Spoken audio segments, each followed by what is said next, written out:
voltou em Por causa voga daquele do dos filmes, né? Voltou em voga. Ah, é dos filmes. É legal pra caramba isso aí. Fiz um vídeo em parceria com o Alberto sobre ela, pra falar de transtorno psicopático. Ah, é?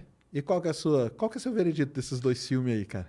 Falando deles aí. Cara, eu me baseio nos livros que tem, né? Os filmes eu não cheguei a assistir. Ah, você não chegou? Não assisti. Ah, porque Assisti eu o assisti. Menina que Matou os Pais e o Menino que Matou Meus Pais, né? É, isso aí. É. Então, cara, pela investigação... Mas parece que os filmes, se eu não estiver enganado, eles são, assim, baseados nos depoimentos. Pegaram Só. os depoimentos, né, e colocaram ali, né? Uhum. E aí tem essa contradição de depoimento dos dois, né? Sim.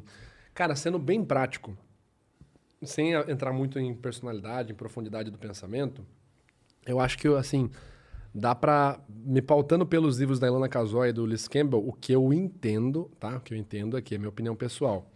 E o caso já foi julgado, já foi deferido, então não tem nem o que eu ficar falando muito. Olha, será que eles estão mentindo? Não. Mas o que eu entendo é, a Suzane tem um comportamento muito egocêntrico, narcisista, manipuladora mesmo. Tá? Isso, inclusive, no próprio teste que ela fez, projetivo, do psicólogo que atendeu ela, quando ela solicitou regime aberto, que foi negado, ele mesmo falou isso. Então, não é eu, Vitor, que estou interpretando. Uhum. Mas eu entendo que ela tem esse comportamento manipulador egocêntrico. Ela manipulou os irmãos Cravinhos como mandante do crime de fato. Uhum. E provavelmente ela tem ali algum traço de caráter, de personalidade antissocial. Uhum. Essa é a minha visão. É, porque eu até comecei falando dela, que eu lembro no enterro lá que ela ficava assim e tal, e que o pessoal falava, né, ela não tem expressão nenhuma. Cara, ela tá de roupinha com barriga à mostra, assim. Assim, isso não é nada de caráter, mas assim, você compara a entrevista dela no Fantástico, pijama do Mickey, a mina e tal. Aí o pessoal chegou a falar Cabelo disso pra caramba. preso e tal. E aí você vê ela no velório. Quando os paparazzi fotografaram de longe, barriguinha à mostra, decotinho e tal. Entendeu? Que loucura. É. Né? Isso é um caso maluco, né? Não, cara? ó, a perícia nesse caso foi fundamental. Que foi a perícia que averigou várias coisas nesse caso. Foi a perícia Não que... foi o lance do irmão, não? Que comprou a moto lá na grana? Isso é uma das coisas, de fato. Tá. Comprou com o dólar, né? Com os dólares. Isso, Não, eu uma herdei, doideira, não sei né, o quê. cara? Tipo, se ele não tivesse comprado, teria demorado mais um tempo pra pegar, com certeza, né? Pô, o fim de semana antes da restituição, a polícia bateu lá de surpresa. Eles estavam fazendo churrasco na piscina. Seu pai e sua mãe foram assassinados ontem. Ai, tá tô na triste. piscina. Hoje você vai lá e... tchururu. É. Contextualmente incongruente, né? Entendi. Aí foi esse lance de fazer várias análises e tal. Você sabe se nessa época foi usado alguma coisa de expressão? Ou tipo, nem precisou? Não, foi feita a avaliação de discurso. Avaliaram o discurso, tá. que entra na linguagem corporal, que é a análise Linguagem. paraverbal, né? Beleza. Eles avaliaram a comparação de discurso para entender, por exemplo, a versão de se ela era linear ou não linear. Porque qual que é a ideia? Se você pega, por exemplo, a CBCA, que é a Criteria Based Content Analysis, uma técnica aplicada nos Estados Unidos para averiguar falsos testemunhos ou testemunhos reais de abuso sexual, quando a história tende a ser genuína, a gente pode fazer pequenas pausas porque lembra de algumas coisas. Tal coisa e tal. E ela tende a não ser linear. Eu começo aqui, vou para lá. Certo. Tá. O que vem na eu cabeça, vou você vai falando. Isso. Show. Quando tem o ensaio, a gente fala que é o ensaiozinho, o cara montou a história fechadinha, como se fosse uma descrição ali de um livro do Tolkien, né? Começou aqui, Entendi. Aí já é pra desconfiar. Exato. E foi isso que eles observaram primeiro no comportamento paraverbal deles ali, olha. Tá Tipo, eles muito... combinaram a história, é A isso? história tá muito fechadinha, né? Uhum. Tá muito linear e estranho. Vamos investigar o que eles estão falando? E aí, tipo, eles observaram, mas peraí. Na história dela, ela fala que a pasta, não sei o quê... mas a pasta tava virada pra baixo. Como que ela sabia que a pasta tava fechada? Que a pasta tava cortada? Se ela fala que não chegou perto da cena do crime. Entendeu? Entendi. Então, nesse primeiro gatilho, que nem nesse ponto, a linguagem corporal, ela serve como uma ferramenta. Eu olhei e falei, pô, tá estranho, vamos ver isso aqui? E aí você vai lá e fala, tá aqui, eu achei. Entendeu? Nesse ponto fica tipo um alerta, né? Eles usaram a ferramenta não verbal mais como um alerta, como se fosse um contraste, jogou um contraste ali. Pum. Certo, entendi. Mas não tinha muita aplicação nessa época, ainda não tinha, né? Não, você tem registro aí, ó, as aplicações em perícia que eu tenho conhecimento, você tem ali como que é o nome dele, cara? Que é perito de informática, ele tem uns estudos na área não verbal. Tá, Wanderson Castilho, lembrei. O pessoal da Imelco, do IBRAL, que é o Instituto Brasileiro de Linguagem Corporal, esses caras começaram em 2010, 2011. O caso do Richthofen é 2002, né? Você acha que se tivesse antes, alguns casos teriam sido... Provavelmente. Conhece o caso Evandro? Conheço. Bem pouco. Nunca assim, não vi o podcast inteiro, mas numa das minhas graduações com um agente de inteligência, cara formado pela SWAT, inclusive, que atuou no caso Evandro. Olha que legal. Eu não posso comentar sobre a opinião pessoal dele, mas ele deu a opinião pessoal dele sobre o caso. Certo. Mas você acha que se tivesse... Tudo bem, que aí nós estamos falando na década de 90, né? E eu também tô pegando uma opinião embasada, enviesada. Né? Não, tudo bem. Já é suja. Não, mas eu nem ia perguntar da opinião, não. Eu ia falar assim, porque teve vários problemas, por exemplo, não tinha nem DNA na época, né? Que poderia ter ajudado pra caramba. Mudou muita coisa no Brasil não, viu? Banco Não? de DNA brasileiro, bem fraco. Mas pelo menos tem exame, né? Pelo menos você vai lá no Ratinho, Tem. Mas assim, o banco de Toda registro noite é no muito... Ratinho ele tá lá gritando lá com os DNA. Mas o banco de registro é ruim. Não, entendi. Mas você acha que essa análise aí da microexpressões, linguagem corporal, ajudaria alguma coisa? Hoje em dia, no caso, cara... Não, eu falo lá. Se na época tivesse... Cara, se a gente já tivesse as pesquisas que a gente tem hoje, e entendesse o que a gente entende hoje por comportamento não verbal, eu acho que ela serviria muito bem para ajudar a dar um norte na investigação. Porque o cara, para quem não sabe, o caso Evandro, famoso, o Ivan Mizanzuca, um abraço para ele. Até gravei um podcast dele, Conversa Paralela. Legal Ivan. pra caramba com o Ivan. Gente, cara, o caso Evandro é um negócio assim, impressionante, que ele mudou toda a história, né? Porque no final das contas provou que elas foram estupradas ali, né? E torturados, e tudo mais, né? E na época elas falavam e ninguém acreditava nelas, né? Basicamente é isso. E aí elas foram condenadas, todo aquele problema, tudo e tal. Então, minha pergunta é nisso aí, se na época tivesse essa análise, ou você acha que uma coisa até que eu queria saber, se todo o ambiente acaba influenciando o cara que está ali fazendo a análise, vamos dizer assim. Porque ali você tinha eram várias crianças desaparecidas no Paraná, e ele ficou um negócio marcante.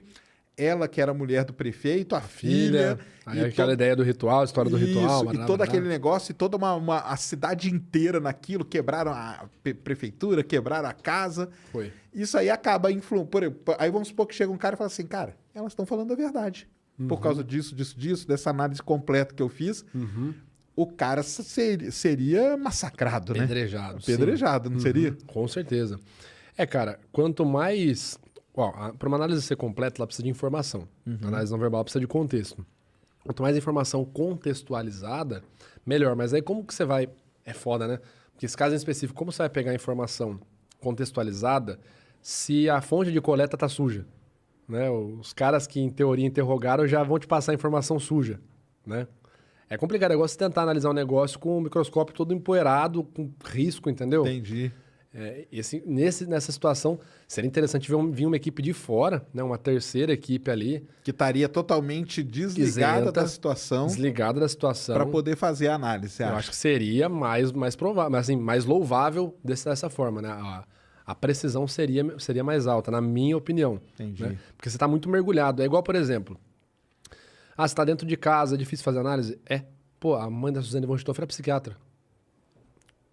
Entendeu? Como que ela não detectou, né? Como que ela não detectou? Aí. Todo mundo fala isso, né, cara? Claro que assim você tem outra coisa, né? Vamos levar em conta o contexto. A família da Suzane von Richthofen teve um estilo de criação alemã bem diferente da maioria das famílias brasileiras.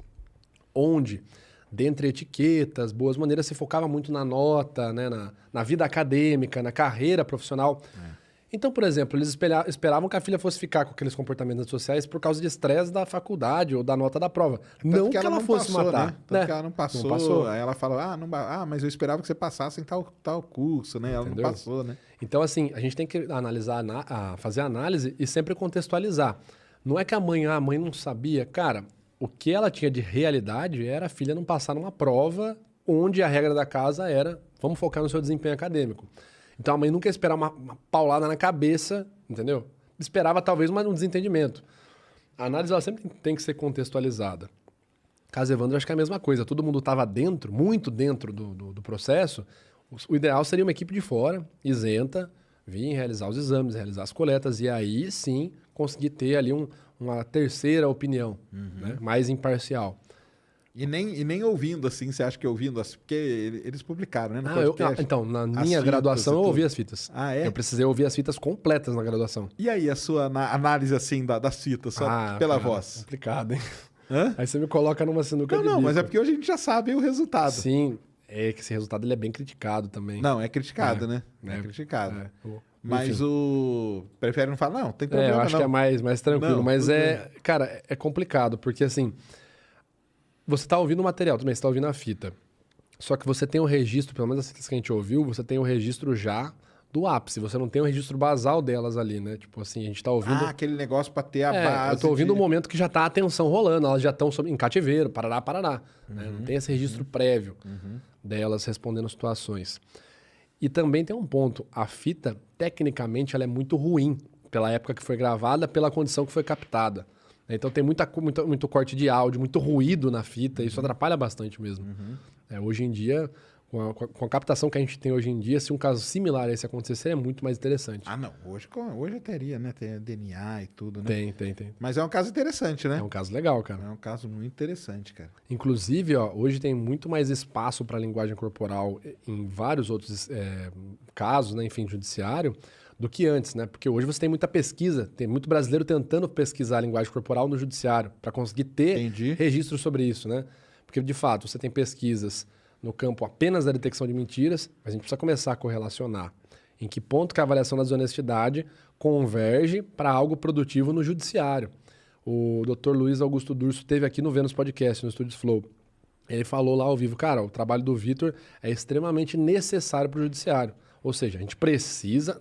o trabalho do Vitor, o que eu faço, enfim, a linha que eu sigo, precisa ser pesquisada. Tem um artigo brasileiro, esqueci o nome agora, mas é 2008, também não é tão antigo não. Que o cara fez um levantamento, hoje em dia, do que... tem um artigo recente do site Ciências Criminais. Eles falam sobre a tendência, de fato, nos tribunais, na falta de provas em crimes sexuais. Porque, realmente, o cara vai cometer um crime sexual. Cara, ele vai para um lugar ermo, não vai gravar, obviamente, pelo menos pode ser que não, mas a maioria dos casos não vai gravar. Vai tentar tomar o máximo de cuidado, né? Vai tentar tomar o máximo de cuidado, né? E depois sobra o quê? A palavra da vítima contra do acusador. Contra dele, né? E aí, nesses casos, o pessoal fala, olha, aqui, cara, se a gente conseguir ter, de fato, uma prática séria, né? Para ajudar. É sempre bom lembrar, né? Para ajudar, cara. Não é determinista. Não é ela que vai resolver, né? Não vai. Até porque no Brasil, cara, a última palavra é do juiz. Não existe laudo. Já vi casos que o DNA tá lá e, a pessoa foi absolvida. Sabe? Entendi. Não foi um caso. Vários aí, né? Então, assim, última palavra é do juiz. Mas seria bem interessante mesmo a gente ampliar a pesquisa nessa área, né? Na área mais voltada para o jurídico. Se a pesquisa é sobre a avaliação da desonestidade, que é, querendo ou não, uma das áreas mais nebulosas hoje em dia de se falar de linguagem corporal, né? Exatamente. Tudo resvala, né? O ambiente resvala, contexto, história de vida. Apesar de ter alguns comportamentos que são universais, são comportamentos orgânicos.